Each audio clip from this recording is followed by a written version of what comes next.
Uma coisa que é legal, assim, que vocês trabalham muito isso, tu fala dos amigos, da Associação dos Amigos do Filipão, te brinca com os guris da coisa do Renato. E o Renato era uma figura que tinha muito isso. Quero que tu fale sobre um termo pra nós que é muito popular, que é vocês da imprensa, né? Como é que é esse papel da imprensa quando hoje as opiniões se propagam muito rápido? Onde é que tu acha que tá esse limiar, assim, dos profissionais quando entra nesse atrito? O que tu acha desse conceito, vocês da imprensa? Acabou não tem mais esse limite, né? Isso aí acabou.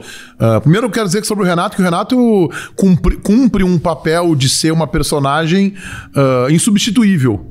A ausência do Renato, não estou falando só da Band, estou falando do jornalista esportivo em geral, a ausência do Renato não tem outro profissional que vá suprir.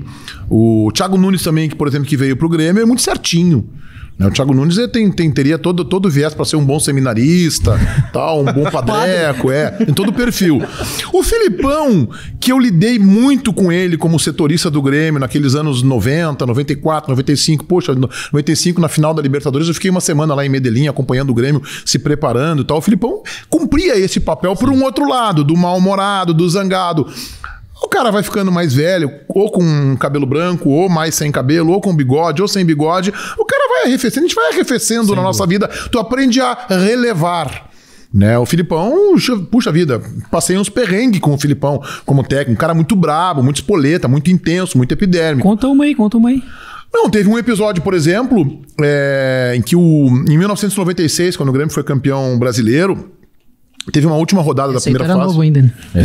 Teve uma última rodada da primeira fase. Naquela época o campeonato era jogado em turno, não era turno, em turno, e passavam 8 equipes. 24 clubes, né? E aí jogava primeiro contra o oitavo, segundo contra o sétimo, assim.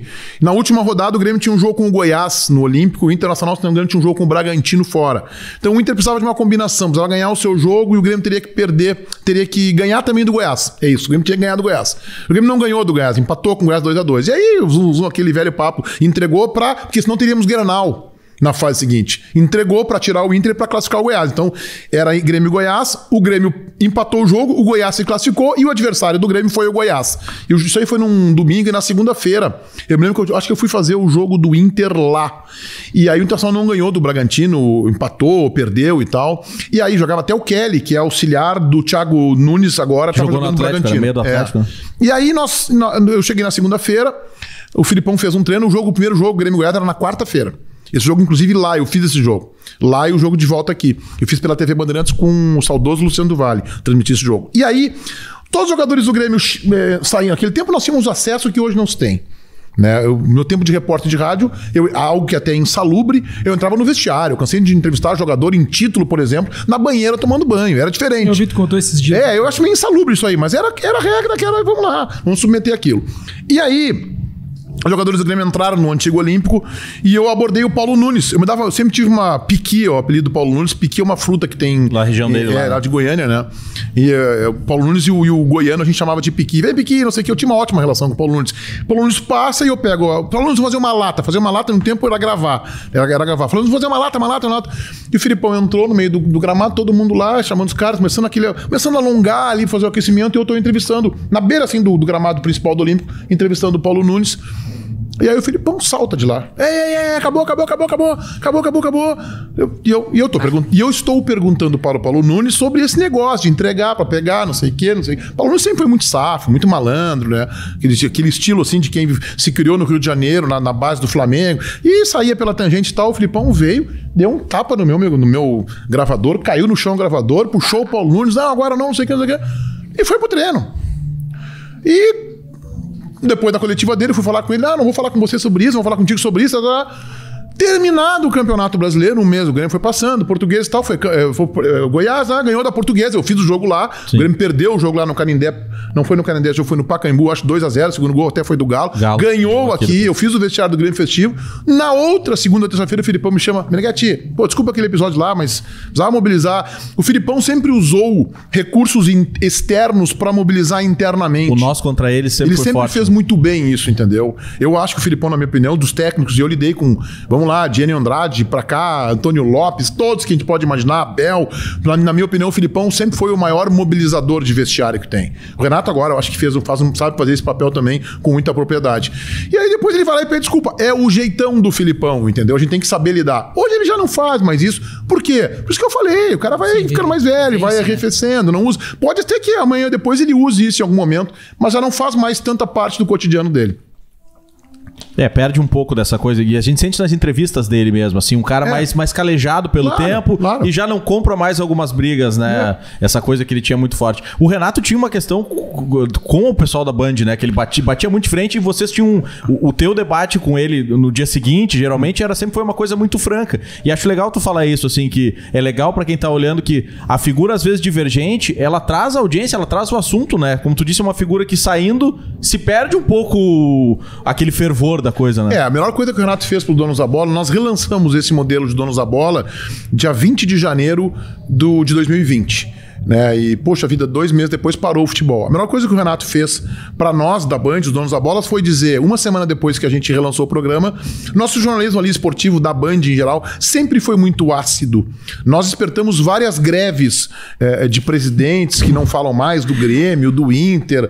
Isso, podemos passar a geração, a Isaquia, Guerreiro, Bolzan, em cima de uma coluna que eu fiz no Metro Jornal. Eu fiz uma coluna uma vez que era assim: desça das costas de Fábio Koff, presidente Bolzan. Ele ficou indignado, decretou ali, isso foi em 2015, decretou uma greve, mas durou 30 dias, depois volta atrás. Mas a menor coisa foi aquela nossa briga com o Renato. O Renato vai para a entrevista coletiva, primeiro ele fala assim, porque tem muito recalcado na imprensa, e logo depois... Aí numa coletiva, o João Batista, nosso repórter, Renato, na última entrevista você falou que tem muito recalcado na imprensa. Quem são os recalcados? Renato disse assim, você, por exemplo. Você e os teus colegas. Aí virou o codinome recalcado da bola. O que nós da Band fizemos? A gente vestiu aquilo. E a gente se diverte com aquilo. Tanto é que o programa que nós temos na rádio hoje, que a gente estreou há 2 meses, que é o Donos da Bola Rádio, eu quase coloquei o nome Recalcados da Bola. Era o nome que eu queria botar. Eu fui dissuadido pela turma da Band lá de não colocar. Mas a gente criou um quadro no final do programa que é o Dono da Bola e o Recalcado da Bola. Então a gente sempre vestiu o recalcado. A gente nunca rejeitou o nome. Isso é que nem apelido. Isso é que nem apelido, o famoso 4 olhos lá no colégio. Se o menino, só que um menino de 10 anos não vai ter essa cabeça. Ele assim, não, eu sou o 4 olhos mesmo. Ele vai com uma camisa no dia seguinte, 4 olhos e tal, acabou o apelido. Que nem então, o César, quando é careca, pede bota peruca nele. Isso aí, a gente vestiu, a gente se divertiu. Nada melhor pro ser humano do que tu saber rir de ti mesmo, né? Isso é uma coisa muito gostosa e prazerosa, né? Tem que saber rir de ti. E a gente vestiu aquilo. E aí o Renato vai, depois com uma terceira coletiva e diz assim... Olha, vocês da Band, hein? Daqui a pouco eu vou pedir pra torcida do Grêmio não ver mais vocês. Gente, isso é a famosa piadinha do WhatsApp, não abra.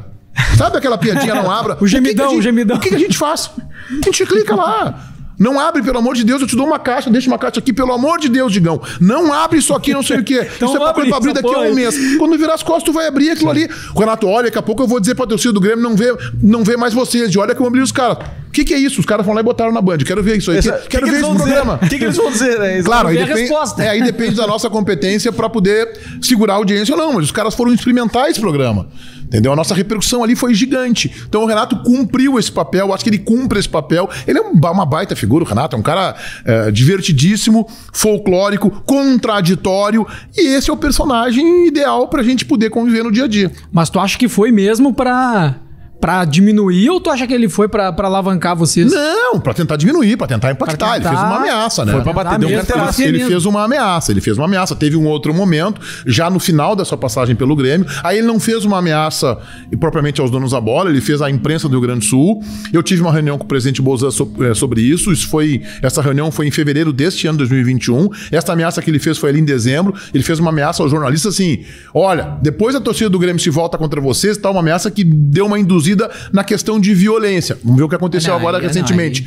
E aí a direção do Grêmio não gostou daquilo. Então assim, não, o Renato não foi pra ser amiguinho, pra jogar pra cima. O Renato foi pra tentar ver se nos derrubava. Só que nada pra um jornalista é melhor. Eu não acho que isso aí seja uma coisa saudável e que a gente tenha que procurar isso. Mas a briga com o dirigente, com o treinador, com o jogador, é sempre melhor pro jornalista. Por exemplo, o Fabiano Baldassi uma vez teve um Grenal no Beira-Rio, naquele Inter lá de 2006 a 2010, que tava ganhando tudo. O Fabiano diz assim, não, porque o Internacional tem a mecânica de jogo do Barcelona. Aí teve o Grenal no Beira-Rio, o Grêmio ganhou 2-1, um gol do Kleber Gladiador. Sim. O Kleber sai de campo, primeira coisa. Isso é pra aquele palhaço lá que fala. E nós botamos no ar. Claro. Todas as vezes que o Renato falou mal da gente botou no ar. Todas as vezes. Ah, vocês da Band, nós temos uma vinheta hoje na rádio, que é vocês da Band, que a gente usa, ele nos dando um pau. Todas eles sim, não, porque tem gente falando isso, nós ia lá e botava no ar. Todas as vezes. Porque isso é prazeroso. E eu também acho que é assim que se faz jornalismo.